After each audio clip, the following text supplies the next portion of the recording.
let's get going. Who wants to come and join us for the last session of Talkaoke for the entire of the festival this year? Come join. This is it. This is the last session. Welcome to Talkaoke. This is a pop-up talk show where we can talk about anything. I am not a person that is going to share opinions. I'm a person who's going to ask opinions. I'm going to ask people to talk with each other. I'm going to facilitate a conversation, and you are going to choose the subject. But to choose a subject, we're going to need a consensus, and for a consensus, we're going to need bodies. We have one, we have two. Who else would join us? How about these guys walking past? Do you want to come and talk to us? It's the last one. I know. So there's no pressure or anything. All right. Well, what are we going to talk about? What are your names?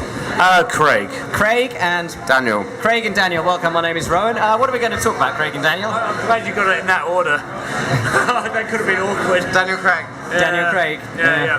What are we going to talk about? I don't know. Yeah. You tell me. I don't know. I mean, what do you want to talk about? What's I'll go to Craig first because your name begins with C. It's alphabetical. Feels fair. Sure. What do I want to talk about? Let's just start off with the musics. The music. Yeah. Okay. The music. What about the music? Are you here for the music? Yeah. I'd say so. And the people, to be fair. Are there any bands in particular that you came to see? Yeah. Place to Bury Strangers, I think. When are they playing? Don't know. But I know when. So all I need for the other part of the coordinates, the time-space coordinates, is just the location. Okay, so but when are they playing though? I also need that piece of information. Okay. But at some point today, a band called A Place to Bury Strangers is playing. Actually, check this out. So 9 o'clock now. 9 o'clock. 9 p.m. Yeah. So I was sitting down outside. Yeah. And it transpired that this guy that I was jibber-jabbering at was he was in the Long Pigs. And also in the Joe Strummer and the Mescaleros. And I was just talking at him 100 miles an hour, and I didn't get a sense of who he actually was. And we were having this weird discussion about Sheffield music. Okay, are you from Sheffield? I've lived there for a little bit, but I'm not from there. Yeah. And it was really bizarre. It's like, I kind of got back last night. I found out who the hell this dude is. It's like, Jesus, man, he's responsible for quite a bit of important music. And it's just got blah, blah, blah, blah, blah. It's really bizarre, bizarre. Come join. But do you reckon he felt like quite validated that you were just treating him as a person and not as some idol? Yeah, that's a fair point. I suppose it would be nice to be spoken to in a normal fashion. Yeah. Yeah, it would have been refreshing, I hope, because he didn't have a fucking choice. Yeah. So this is Craig and Daniel. My name's Rowan. What's your name? Arthur. Arthur, welcome, Arthur. So we're talking about music. Craig has just said he's come here to see a band called Place to Bury Strangers, but he doesn't know exactly where or when they're playing, although we figured out now when they're playing, thanks to Daniel telling us. What are you here for? I'm working. You're working, but like what made you choose to work here? That's a very good question. Were you attracted by the music as well, like these guys? No, not at all. Just the city. Who's it? Liverpool that did it. Yeah. It was Liverpool what made me come here. So, and everything else just sort of popped up around you. It's like, I'm standing here anyway, might as well just let it all unfold. But with regards to the music, is there any music that you have enjoyed so far? Yes. I'm going to have to refer to a piece of paper in my pocket. All right, well, while you're referring to that, let's ask Daniel. This is Mikey, by the way. Welcome, Mikey. Hello. Daniel, is there any music that you've enjoyed so far this weekend? I haven't caught the music yet, actually. We've just been talking, and it's been sort of backdrop of conversation. But is there any music you're here to see, or is it just like I'm here for the visuals, actually. Yeah. So just behind me is the sort of research project on the EEG thing, where they're visualising brainwaves. Did you learn anything about yourself from that? No, I've not participated yet, but it's awesome. Yeah, you kind of learn how easy it is to record your brain patterns, for them to be recorded and then subsequently played back. Right. So maybe, as I was saying before, you'll probably get home and find that you've got all the Amazon deliveries that you absolutely required. Fantastic analytics. I hope it's anonymized. That's all I'm going to say. But yeah, in terms of like last night, man, like I walked into. Did you watch Telescopes? Did you see that? That was fucking Working. Yeah. Stuck in here. Stuck here. Were you here? Stuck right here like a twat. I suppose. Well, it depends if he enjoys it or not, I suppose. Well, yeah. Let's just say hello to our new faces here. Tell us your names. Sassy. Sassy and Jane. Jane. Okay, welcome. This is Craig. This is Daniel. This is Neil. What? Arthur, sorry, yes, Arthur, Mikey, and Rowan. So we sort of started talking about music, and then we asked Arthur, like, who works here, like, did he come to work here for the music? He said no, he doesn't even know any of the music. Hasn't even seen any bands yet. Oh yeah, he has seen a band. Purple Heart Parade were pretty cool, and Hurricane Heart Attacks. Hurricane Heart Attacks, they were pretty cool. Have you heard of Hurricane Heart Attacks? Have you seen Hurricane Heart Attacks? What have you seen so far? I've been enjoying speaking to people. You what? Just speaking to people. You're just here for like the social side of things. Yeah, Aquasurge were pretty good yesterday. And Aquasurge yesterday. yep. Oh, there we go. Okay, you know a bit about them. Mikey, have you seen anything? I mean, I think it's interesting. It's almost as if the backdrop of all these bands happening is a good backdrop just for sitting around talking and just having the ability to go and see them, but it's almost like a kind of background. And you know, I haven't been to see that much either, but just soaking up the atmosphere of the, you know, of what's happening. You don't actually need to see the acts as such. So it's like it's a festival with music, but not a music festival. Yeah. All right. I agree with that. Like in this shitty, negative, horrific, separatist, fucked up world that we're in, it's just nice to have a genuine reminder of like the positivity that can come out from being human. So you felt more human by being at this festival? I don't think it is a negative, separatist, fucked up world. I think that's just almost that's the reflection of our media tells us that, but actually it's not actually separated or fucked up. Well, I mean, it's just that's what gets reflected back. Let's see, Craig, what did you mean by we're in a separatist, fucked up world? I mean, separate from what? Everyone's on the world. Well, you're absolutely except the right. astronauts upstairs. Like, we were just talking before about like discourse and the use of language, and it really does. You can't help but feel that it's seeking to divide. And when you come to places like this, like where there's at least some sort of shared positive creative element, it's just a nice reminder of how good we can be. And you're absolutely right, like the fucking language, it's just at you. And it's hard not to let it get you down. You know what I mean? So media makes us feel negative. It feeds back and It can do. So listen, we've got another new face to the table. Hello, what's your name? Hello, I'm Hop. You're Hop. Hop. Welcome, Yeah. Hop. We're talking about like why people come to this festival, and Mikey sort of suggested it's quite nice that it's really about the festival more than it is the music, but there is nice music. Craig was saying that it's refreshing to be somewhere like here because the rest of the world's kind of fucked up. But actually, then Mikey said, well, the world isn't that fucked up. It's just the media says the world is fucked up, and yeah, I guess we're on that now. Like, we don't have to be. We can talk about anything. But do you think the world is fucked up? Yeah, we can talk about anything else, but I tell him on this. What do you like about the world? There's like loads of really nice people, and like Loads of nice of people that are really like energized to like make a change. But I think it's like really hard to. It's really easy to lose that because you just see so much shit, and you're just like, oh my god, I can't do anything because I'm so small and I'm this insignificant person. But actually, like you can make little changes, I think, and like even if you just like say hello to someone at a bus stop that might not necessarily have been said hello to or spoken to anyone that day, like you're making a change without knowing that you're making a change. Is that something you do regularly? Say hello to bus stops? I don't take the bus, but when I get trains, I stand in the middle of the train, like in the middle part of the train carriage, so I don't get a seat, because I think once you get a seat, no one sits next to you. Whereas if you stand in the middle part of the train, people are coming in, and some people might just be staying for one stop, and it means that you can have a conversation with people. And I've met a lot of nice people through that. So yeah. Very brave. I think most people avoid conversation on public transport. Mikey, you had your hand up. No, I don't know how relevant this is, and I don't want to drag it down. Are you about to talk about how fucked up the world is? No, it's not. It's like I went to Boston last year, and everyone was very nice and friendly. The surprising thing is that literally everyone that I spoke to was a Donald Trump supporter. But the thing is, they were all very, very nice, friendly people. And I was trying to... I don't know, it just came into my head. I think it's his fault because he said the world's fucked up.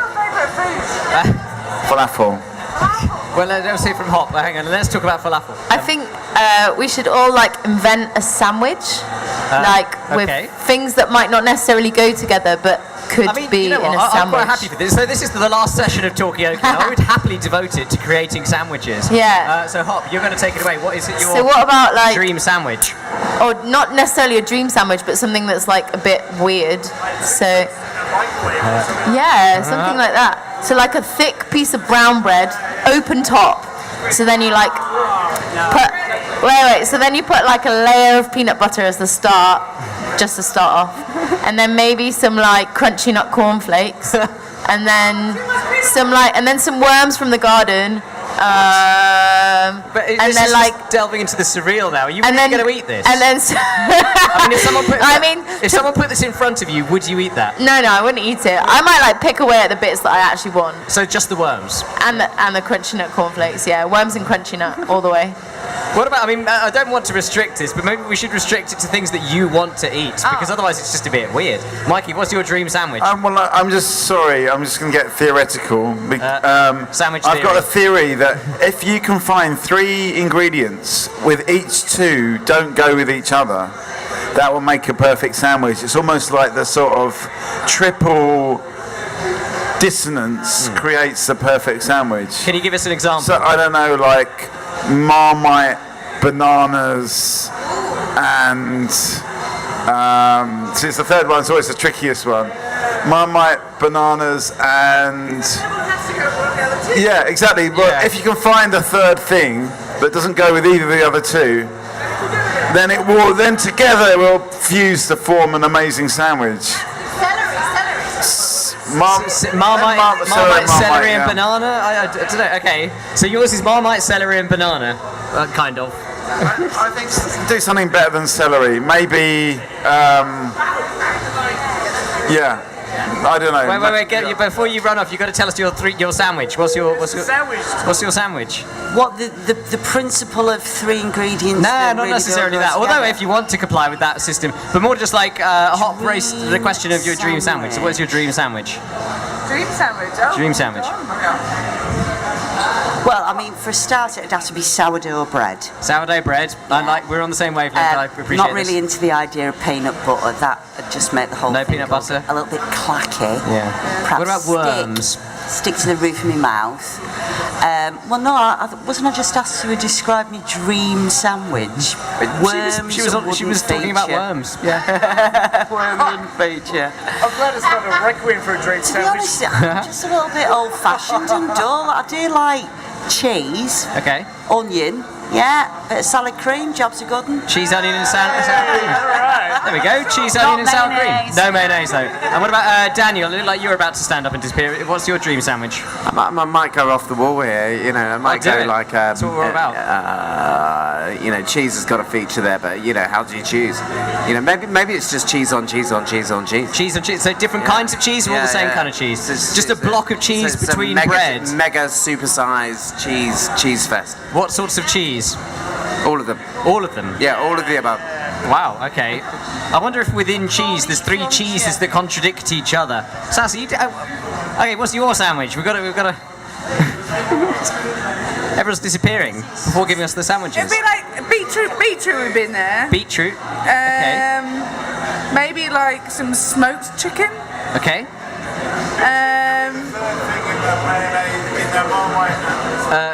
Beetroot, banana, and... My sandwich. Let me have my sandwich. Beetroot, chicken, smoked chicken. No, I've already got beetroot. I can't do that. Maybe coleslaw. Beetroot, coleslaw, and smoked chicken. Okay. What do you call that? chicken sandwich. Very good, very good. Awesome. Well, thank you very much. Do we want to carry on this conversation about sandwiches? Is anyone else? I've got one more story. Yeah. I'm gonna get going. No, I do. What is this story? So I used to watch like too much television, right? And there was this, the Late Show with David Letterman. Kind of. I used to watch this thing, and this guy who was very, very good friends with the host, right? Came on and told him for the first time on national television that he was dying of cancer. Wow. And did not have much time in front of the national US audience. Holy shit. Right. And yeah. And like he freaked out. Like, this is his friend on national television, and he said,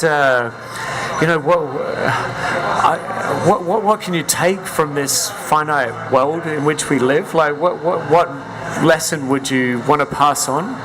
And he actually said, enjoy every sandwich. Like, I just thought it was fantastic. Like, it's such a simple thing, yet we're talking about it now. But to actually savor it and take the time to smell the fucking roses, I just thought it was lovely. It was lovely. And then I started not watching television anymore and getting on with my life.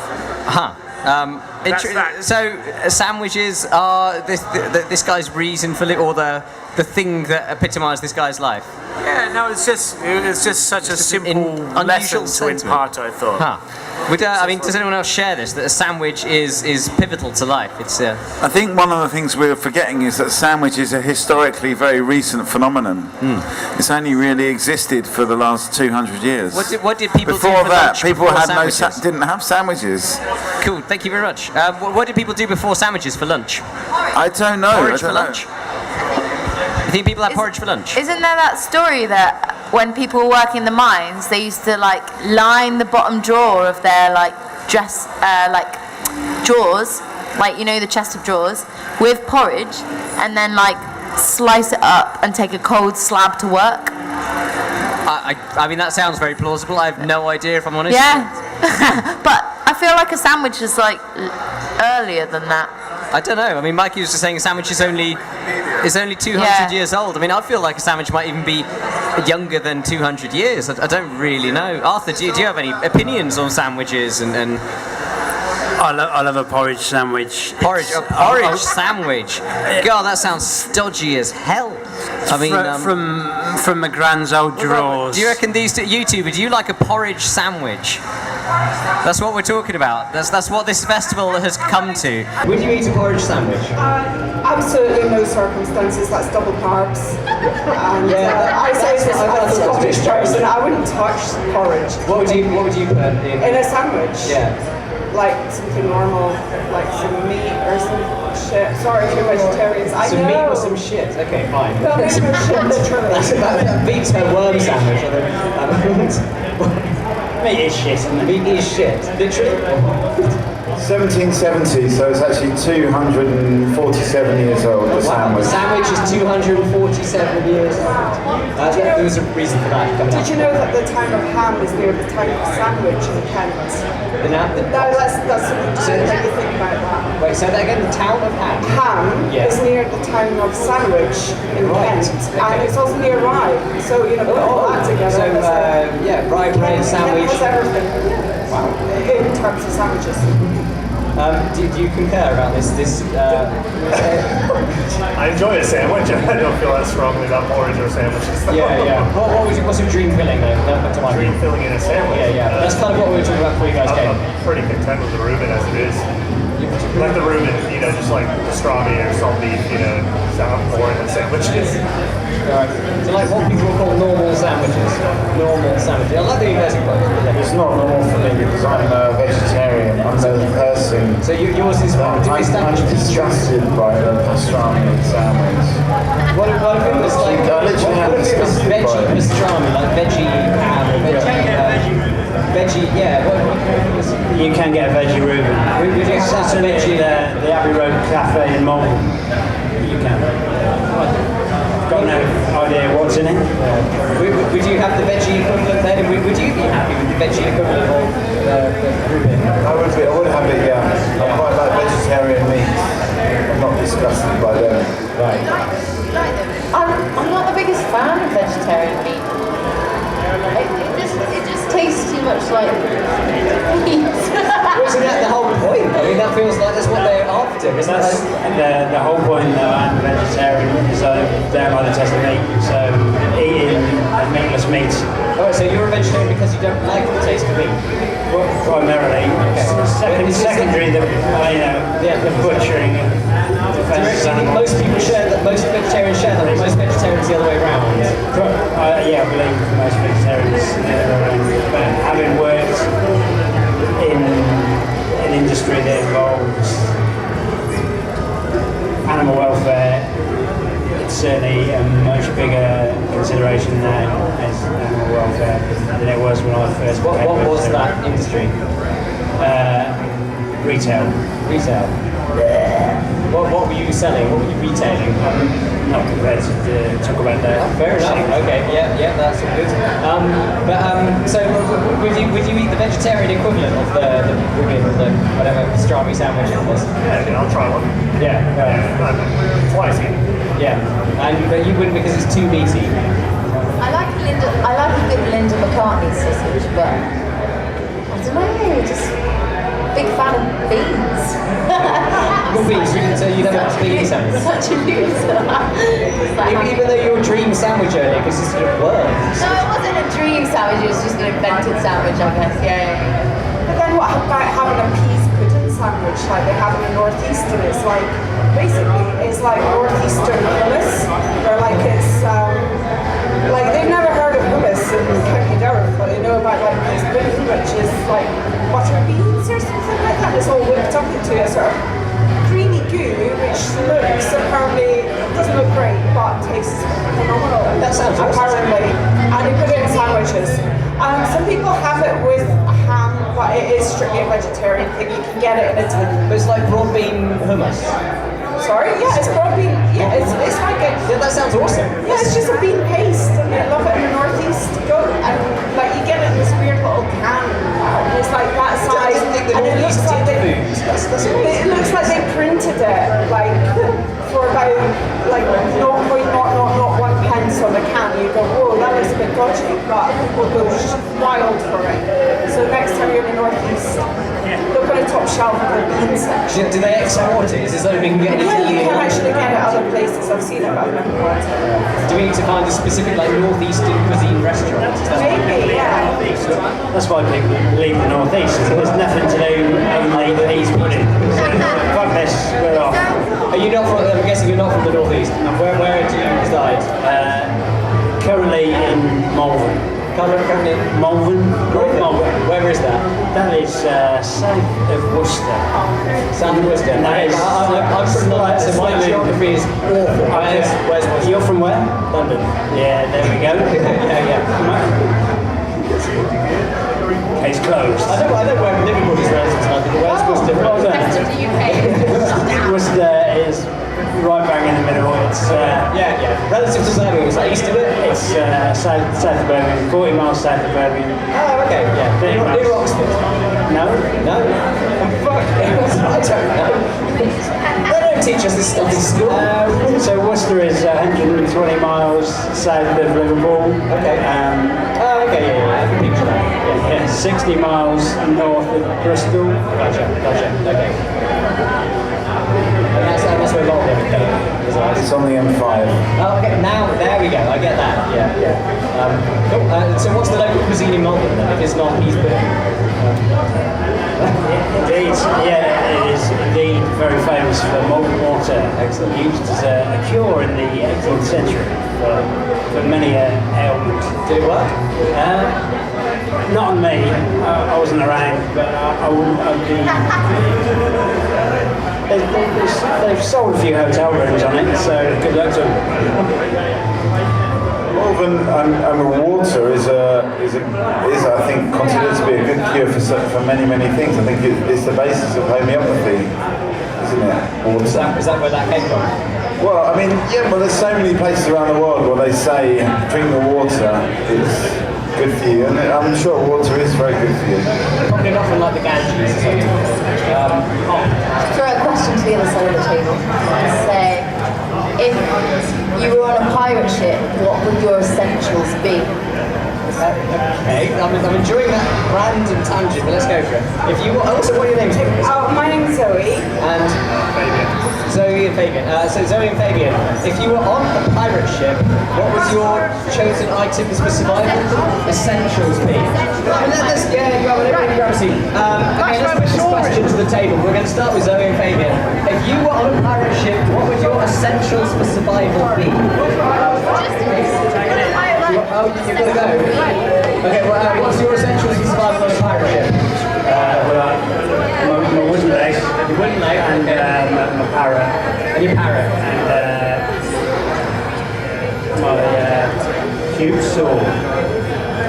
Alright. What about from Zoe then? What's your essential item for survival on a pirate? I already have like a pirate dress and a outfit from like it's part of being from research. I've done a pirate dress and a outfit, so I've got that.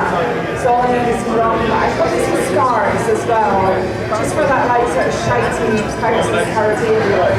But also will keep you warm on high winds. So basically, ostensibly no clothes. That's your items for survival on a Yeah, pirate I ship. didn't say I was very good at survival.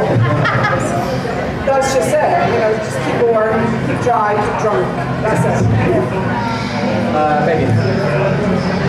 Probably a really comfortable pillow, and then sleeping on the boat's a bit. A comfortable Pillow. pillow, okay. Yeah, maybe like an insole for the wooden leg thing. Okay. Yeah. I don't know. I'm not going to explain myself. Sorry. So I came up with it. I think I did shoot all of these. I kind of thought people might be saying like a penknife, a survival guide, a fishing rod, something like that. What's your name? My name is Sunny. Sunny. Yeah. And what would you take on a pirate ship? Well, I would take a knife. A knife? But the main thing that I would like to have is a cat. A knife and a cat? Yeah. And a good point, you need a source of food. Okay. Yeah. What else? No, so long as I had a knife and a cat, that would be fine. There's your parrot. Just a That would cat. be the cat. The cat would just eat the cat. Yeah. And then you can eat the cat and serve his life. The cat is to stay with me. Okay. Yeah. What about The cat would probably end up eating me. How hungry do you have to be to eat the cat? In all honesty, I think the cat would end up eating me. I would just end up dead and the cat would eat me. Because cats are just, mercenary. Really, all cats should just be pirates because they're the most mercenary and they're much more mercenary than I am. So really, I think actually the cat would be better at being a pirate than I would. Wow. Okay. Hop, we should probably put this back in your days. You started the pirate background. What would your essentials be on a pirate ship? I think start off with some limes or lemons. Because don't want to get scurvy. Right. Okay. There we go. Not just for cocktails, as saying, stay drunk. But then also they can act as many things, like juggling balls, and throw them off the side, like see if dolphins pass by and pick them up. Okay. Warm sleeping bag. Okay. Say bottles. Okay, so limes, bottle, and a sleeping bag. Guys, we're not doing so well here. I'm not going to lie. I think it's a great collection of objects. It's certainly I wouldn't have thought of any of these at all. So I think it's a brilliant one. I was thinking I would take 100% cocoa solids chocolate. The reason for it is you only need a tiny little amount to get that chocolatey flavour all through your, and so that would last such a long time. A giant bar of 100% cocoa solid. Okay, so that's one thing. You get 3 items. Do you want to come and tell us about your piratey items up there? What are your other 2 items? Like industrial sized tub of hummus. What about peas porridge? Whatever it's called. Peas porridge. If I couldn't get hummus, then yeah, for sure, I'd have to put some tahini and garlic in there. Yeah, as well. Which I don't think it's in. No, the hummus is one thing. The hummus is one thing. How do you delineate this? I mean, what if someone was to just say that then central survival kit is their one item? That's cheating, isn't it? So how narrow does the item have to be? The other thing would be the rum. The rum, okay. Sorry, remind me of your name. You were here earlier.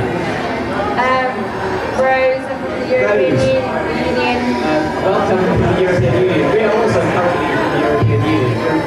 But before you leave completely, what are the 3 essential items you would take on a pirate ship?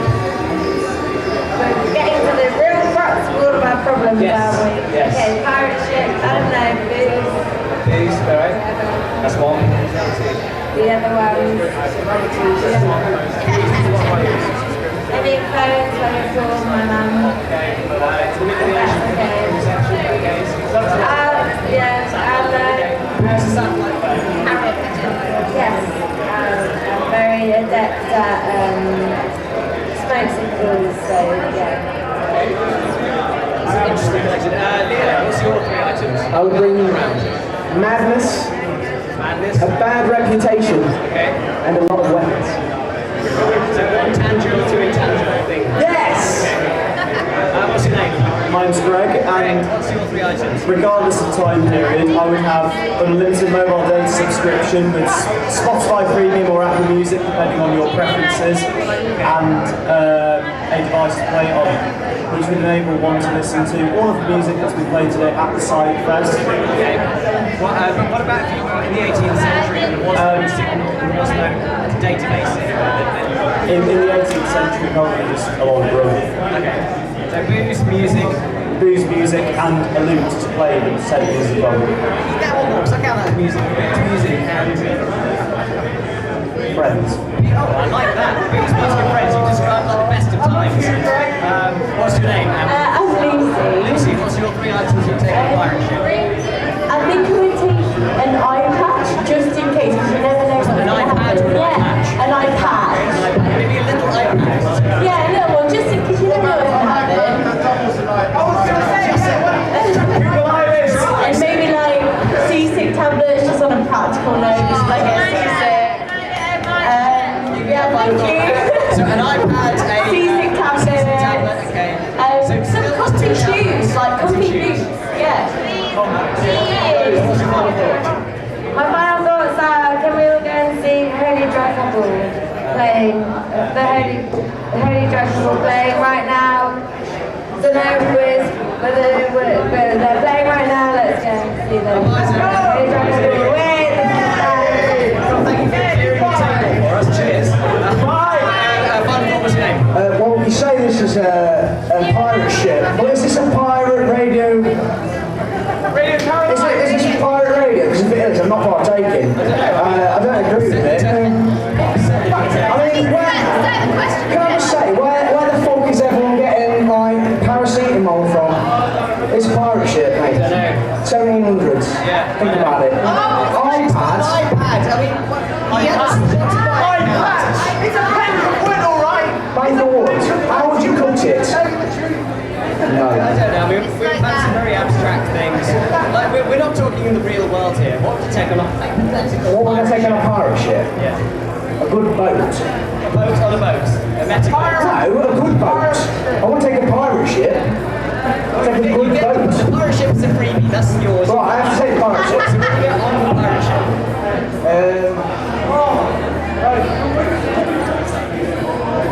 Sid Barrett's discography. Yeah, Sid Barrett's discography. A pint of John Smith's that always fills up. Wow, okay. Well, I mean, it's not underrated. And, Your dad. yeah, my dad actually, yeah. Nice. Yeah, he's a good lad. Alex's dad is a legend. My dad's cool. Cooler than me. His dad is a legend. I can vouch for that. I did like whoever said Friends. That was quite a good one. Music and Friends was Yeah, but Alex's dad is a legend, so Right. we must have Alex's dad. To summarise it, Sid Barrett's discography, my dad, and a limited pint of John Smith's. Wow. Okay. Yeah, I mean that could be a lot. I think between us we've probably got a good kit going. I mean, yeah. Is this a pirate radio show? With this? Yeah. No, this isn't any kind of radio show. This is a talk show where I talk bollocks and people talk to me. What are the channels on there? What do you mean? Well, you've got channel 1, 2, 3/4, 5/6. Channel 1 is the signal coming from the master unit, which comes from these 2 microphones. Okay. Channel 2, 3, 4, and 5 are redundant because we don't fuck about. That's pretty good, eh? Yeah. This is just a pop-up talk show. We record it on this camera and put it online in the hope that in 100 years' time people will mine our conversations and be like, wow, people in the 20th century or 21st century were fucking strange.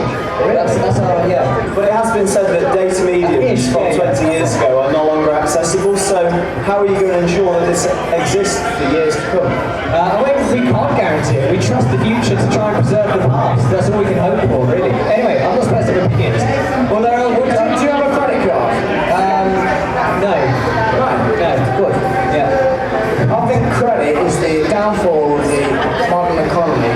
I'd say it's just capitalism. Well, people buy everything they can't afford. I was talking about it to Greg earlier. Yeah. £500. Do you not have £100? That's all I have. Yeah. I have a credit card. No, but it's true, right? If I want a mortgage, right, I pay a mortgage off, right? There's twats that go around and they've got a credit card, right? And this is why you do not get doesn't go back into the economy because everyone's got a credit card. Oh, but there's a credit. Yeah, but you've not got any money. So it's like fake money, virtual yeah, money buys things, right? I'm not a politician. I just pay taxes. I know what the motherfucker does. Wait, guys, Lucy, give us some final thoughts before you run away. Wait, Lucy, come back. Give us final thoughts. In this pirate ship, an economy is non-existent. What? In this pirate ship, an economy is non-existent. There's no economy in our pirate ship. It's a pirate economy. You're a pirate. You don't pay any tax. So let's go, people. Do what you want because the pirate is free. You are a pirate. And you can end it at that on that succinct note. We probably will because this might call shots and this is it. Sally, what do you think? You said that we have to trust the future, people of the future and find a way to preserve the past. Okay. Can I ask you a question? Are you a historian or archaeologist?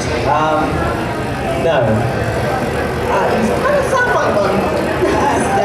I mean, everyone's a historian in some way, surely. Because if you we're all interested in the past. If you see something like cuneiform tablets from for example, we couldn't read them. Yeah. And in some cases we still can't read them.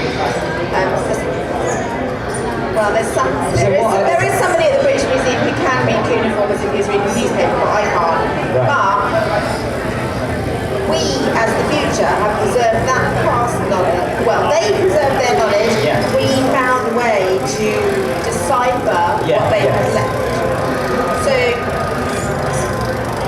with digital technology, even now, if I get out my old laptop, it can't play some programs. If I get out my old storage device, my laptop refuses to acknowledge it, frankly, because it's not even like that old, really, in terms of time span.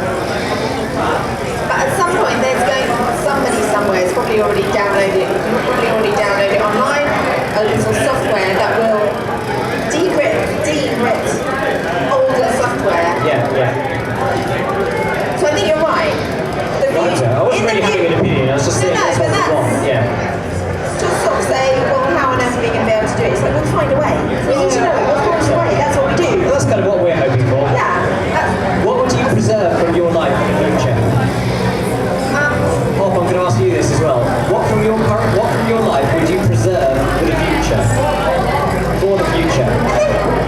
I think images of my time.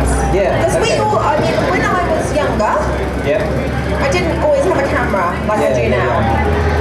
And you couldn't take cameras into a lot of gigs and things like that. So I don't have a lot of photos, but the ones that I have are kind of precious to me. And every time I rediscover one that I thought didn't know existed, actually couldn't remember existed, I'm like, oh my gosh, I remember that. And it reminds me of things that I've forgotten. So thousands of photographs that I now have, which are all digital, I think it would be nice to preserve those, because when I look at older photographs, actually, I think it tells me something about the times that people were living in and what they considered important. Right. What they considered significant in their lives. And I think that, it's so easy to take photos. I was about to say, do you guys take it for granted almost, like the capturing of moments? Does that make the moments less special? In some ways, there is a kind of like, if you haven't got a photo, it didn't happen sort of attitude. but at the same time, people say to me, I take loads of photos, and they say, you'll never look at them, but actually I do. What about moments where you can't take photos though? Do you worry that people won't believe that they've... I don't really care what anybody else believes, as far as that's concerned. Yeah, right. Because actually, that whole idea of if you haven't got a photo, it didn't happen, is actually bollocks. Yeah, it did happen. There's many things in my life that were incredible, but I have no proof of, and people are like, didn't happen. Exactly, and I don't need to prove, you don't need to prove. Exactly. Except when I tell people and they're like, yeah, I don't believe it. It's really annoying, that's their loss. Yeah. Do you know what I mean? That is actually their loss, because you have a great story to tell them, and a great memory to share with them, and they're just dismissing it. Let me ask everyone. What is a memory that you have no records of, that you wish you could have preserved? I'll start with Hop actually, because Sonny's going to spend it. I was already thinking about my answers to the previous question. Well, actually, give us that then. This one's in a... Well, I think it depends whether it's would I preserve for the future generations, or whether would I preserve for the future me? Because if it was for the future me, I would probably preserve any knowledge, if that makes sense, that I have, because I think when you get older you obviously lose memory and stuff like that. Right. But then I think if it was like future generations, I think I'd like preserve fresh air and like bees and a cleanish sea, and like all the kind of shit that is probably going to get lost. I mean, okay, that's an interesting idea. So basically, you really preserve the environment for the future. Oh yeah. Kind of in a nutshell. Okay, well, what about the second question about memories? Like, what's the thing that's happened that you haven't got any proof of that you wish you could share? Hello, welcome back, Alex. What's a memory that you have that you wish you could preserve but you don't have any proof of? Something. So Sonny was just saying, like, we've got cameras. Largely, we've got cameras now. We've kind of taken it for granted, and like in the past, you could have an incredible memory of something. You might not be able to prove that it happened. And wouldn't it be amazing to be able to have some photo of something that happened but you couldn't prove it, so you can take a photo? Like, is there anything that's happened in your life that you wish you'd sort of be able to preserve in some way, shape, or form? So, I don't know, it's hard to say. I mean, like, everybody takes photos. I find it better with a camera in people's pockets, because you enjoy it more. I don't think there's a photo that you could take that could capture. I guess what I'm kind of asking is, has there been a thing in your life that you wish you'd had a camera for? A moment where you've gone like, that was amazing, I wish I had a camera. You know? Greg being sick in my toilet, that was quite funny. It was black. Guinness. Yeah, Guinness. It was I don't think I can answer that, to be fair. Alright, what about our new face to the table? What's your name? My name's Kat. Kat, welcome Kat. Kat, has something happened in your life that you wish you'd been able to preserve in a photo, but you didn't have a camera to hand, and, you know, perhaps it's something that people didn't believe, or something along those lines? What's happened that you wish you could have preserved? Off the top of my head, I can't think of anything specifically. There's probably quite a few things, I guess. Yeah. What about, okay, maybe not a tangible thing, what about a feeling? Wouldn't it be amazing to preserve like a feeling that you know, was difficult to record? Like a wow, like a ooh. Something like that. Yeah. Like something that you were just like, holy shit, I wish I could share this with someone. Yeah. If you could send a wow instead of a text, that'd be so good. Like that feeling of like emotion. Oh my god, this is amazing. Sending emotion. What about you guys on there? If you could send an emotion, what would you send? Who to and why? Insanity. Insanity? That sounds like malware. Like, why would you send it? It'd be cool though, wouldn't it? I mean, that kind of be cool, I guess. Who would you send it to? A few people. Which few people? Oh, I've got no idea, to be honest. I have to think about it in detail. Who would you send insanity to? Well, I'm sorry, I need to ask you, do they have any choice of whether they accept it or not? That's harsh. Maybe like some spam email. It's like you're tricked into accepting insanity. You open this program and it affects you. That's horrible. You get temporary insanity like for about 5 minutes, like not permanent. So even so, they should have it. What about you? I'm intrigued though. What's your name and what would you send? My name's Abe, and I'd send a chilled out sexy vibe to my brother. Okay. Different. Why would you send a chilled out sexy? You know, I'm really enjoying the festival. It's pretty chilled out. Cool. Okay, so you send something that you've picked up from here. What? homosexual? Or I haven't asked him, yeah. Is it relevant? Well, that's a good thing, isn't it? What about other people? Like, what would you send? So you'd send chilled, sexy, what was it? Chilled out, sexy vibes. Yeah, like if you could send an emotion, like a wow, which is what I was suggesting. Have you ever seen Danger Mouse? Yeah. I love Penfold. Okay. He's a great character. Right. That was done by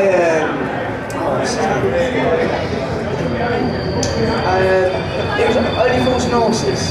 Bellboy, what's his actor's name? Yeah. David Jason. He did Penfold. Loads of characters. I don't know what I'm talking about this, but basically there's a documentary on the other day about David Jason. He did Danger Mouse. What else did he do? Yeah, just come and sit down. I'm curious to how this relates to the question of what would you send to... It's alright. Come and sit down. Give me the question. What's the question? If you could send an emotion to somebody, like a wow, or a bit of 5 minutes of insanity, or chilled out sexy vibes, what is it you'd send to someone, who and why? An emotion. Yeah. Or, something slightly intangible. Right. Feeling, a thought. Right. When we wrote our first song, Greg, I wish I could send that to you. When we wrote our first song, it was like, woof. And it was shit, but the second one was alright. The power, the feeling of creating that song. It's like creation. When you create something, it's like, and no one else likes it, but you created it, so. It's kind of like a sense of accomplishment. So you'd send a sense of accomplishment. I like that. That's quite a nice thing to receive. What about you just said now? What's your name? A big sloppy kiss to everybody. There's not enough snow. So that's the feeling you'd send to everyone. Oh yeah. What's your name? Ben. Yeah. Okay, Ben, you send a big sloppy kiss to everyone. It's like a spam email to everyone, a big sloppy kiss. How do you convince people to open that mental email? You'd just be there and it'd just hit you. In the subject line. Greg. Does that not delegitimise the emotion of the happiness? If one is to send a sloppy kiss to everybody, it makes the sloppy kiss lose its value because everybody receives a sloppy kiss. If I may, if there's more of something in an economy, then it loses its value. Are emotions an economy? Is it? Philosophical question. I'll hand over to this lady over here. Sunny, what do you reckon? I fundamentally disagree with that. Okay. Because as far as love and good emotions are concerned, if you have all your love and you give it to one person, that's all your love, right? But if you give all your love to two people, that's still all your love to both of those people. So it doesn't half your love, it doubles it. Ooh, I like that sentence. Yeah. Kind of all the sort of So if you've got three people and you love them all, they get all your love. Are you crazy polygamy? Is it? It sounds like It's like when you have, I don't have children, but I have cats, and I love my cats with all my love. I love Archie with all my love, and I love Bertie with all my love. So it's not half each, they both get all of it. So it's double love. I really like that sentiment though. What was it? There was a comment over here. I was just saying, fuck yeah, whoever wants to be involved in polygamous relationships should fucking do it, If you like to have multiple partners or you want to share your love, share it.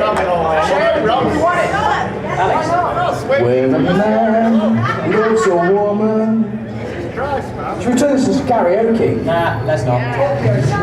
It'd be more popular. Karaoke is very popular.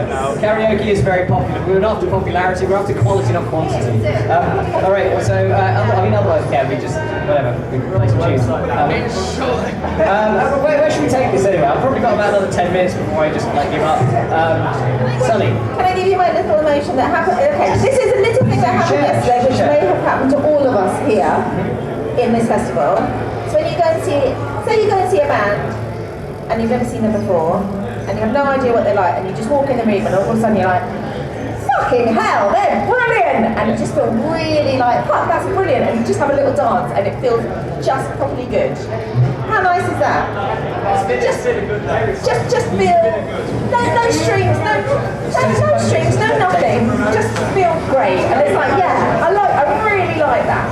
And that happened to me yesterday. I was like, this is flipping awesome. And I'm very old, so I can be really jaded. You know what I mean? Yeah. I'm like old enough to be your mother, and I could be really jaded. But you know, you get these good vibes, and it's like, yeah, that's flipping awesome. Okay. So you share the sensation of discovering like your new favourite band. I think that'd be an amazing thing to share.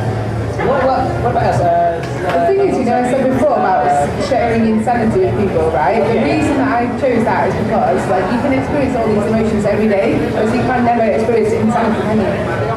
And that's why, I know it sounds bizarre, yeah, where you're coming from. but that's like you're never going to experience it, are It's you? maniacal that it initially sounds. Yeah, I know it You're sounds not sharing bizarre. insanity to hurt someone. You're No. sharing insanity almost just like It's an experience, isn't it? Like, to normalise their reality in a way.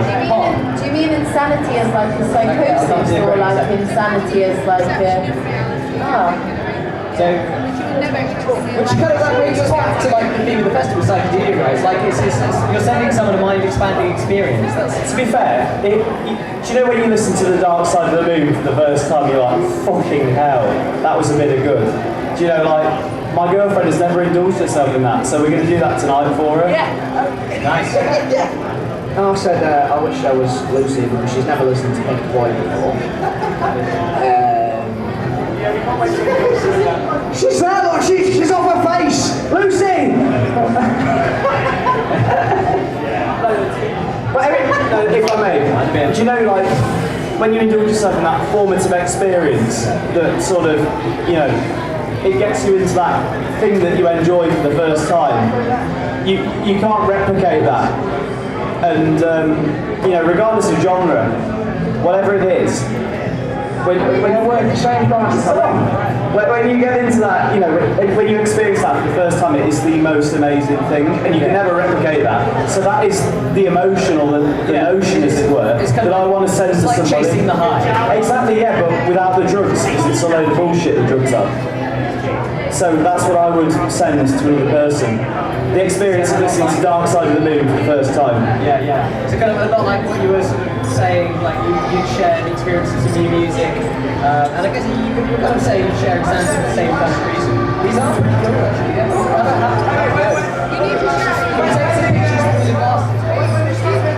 you need to share as well, I think, falling, the feeling of falling. Like, I did a skydive once, and like, I wish I could share the feeling of falling with everyone because it's fucking insane. Alex. I used to have a dream about falling. When I was about 6, this is my dream, don't judge me, you know how dreams are. Basically, in the desert, there's this massive brick wall. I used to climb up to the top. As I got to the top, Superman used to push me off. I used to fall, and I used to get like, oh, what the fuck. You know that falling dream? Really hard. Anyway, I nearly hit the bottom, but every time, Power Rangers catch me. And that was alright. That sounds alright, yeah. Have you guys ever had falling dreams? Actually, yeah, Leo, I haven't had a dream one. What I would send is, for the people who were at Songroy Blues yesterday, and for the boys of Songroy Blues, I just want to say this. When they stopped making music and talked to people about what their music was about, and they said, our lyrics are about peace, our lyrics are about love, and knowing that they had come from a particularly politically war-torn country. Yeah. So, Mali. But these people had gone through probably famine, probably a load of family deaths or friends' deaths, you know, a lot of pain and suffering to come here and just smile. And smile to people who are so privileged that they wouldn't know shit about being in a war-torn country, right? So what I would like to share with people is the feeling of being persecuted, and then the feeling of being liberated, all at once. So, because that's exactly what Songroy Blues gave for me. It was the feeling of negativity, but then elation the following day. And it's the sensation of creating something amazing in a short space of time. You know, I've been playing guitar for a few years, but what they were able to achieve in such a short space of time is amazing, really.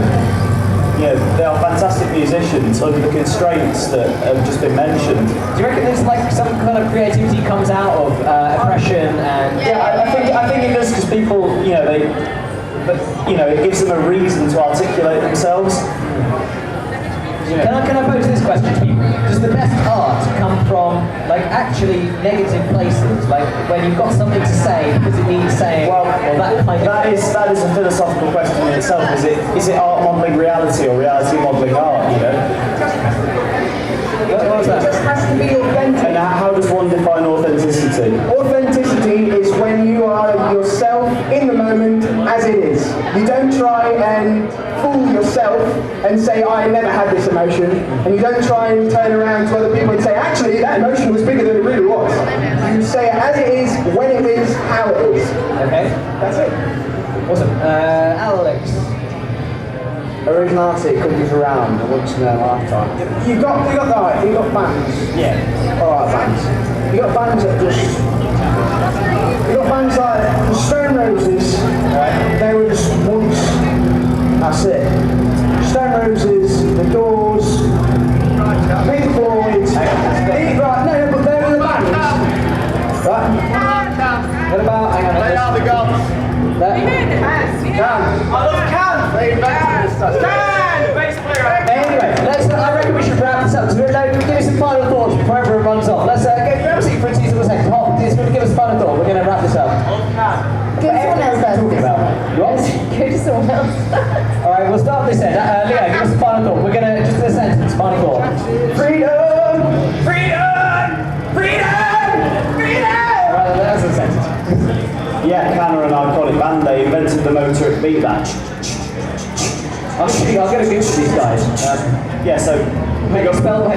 Big up to Can, to be fair. Big up Can. How do you spell it? C-A-N. So it's just well, because like band names are normally like something weird, like K-A-N. This is very true. Or something, aren't they? They were never, in a post-war Germany, they wanted to invent a new style of music, and they did with aplomb. Awesome. All right, Alex, what's your final thought? You can, mate. Get a good job and pay taxes. Get a good job. The train point philosophy. So grab some blue. There's some rolls behind all two. Just blue roll from the bar. There's a bar there. Sonny, what's your final thought? I like cats. You like cats? Okay. Ben, it was Ben. Yours, Ben. Final thoughts. Wolf bar, kitchen bar, wild donkey. Okay. Hop, final thought. Apples are an underrated fruit. Yeah! That was the most relevant round of final thoughts I've had in a long time. Okay, anyway, this has been the final, guys, a little bit of room for the camera. This has been the final Talkaoke show of the Liverpool Psychedelic Festival 2017. Hope everyone's had a good time. I've been your host, Rowan, and we shall see you, hopefully, next year.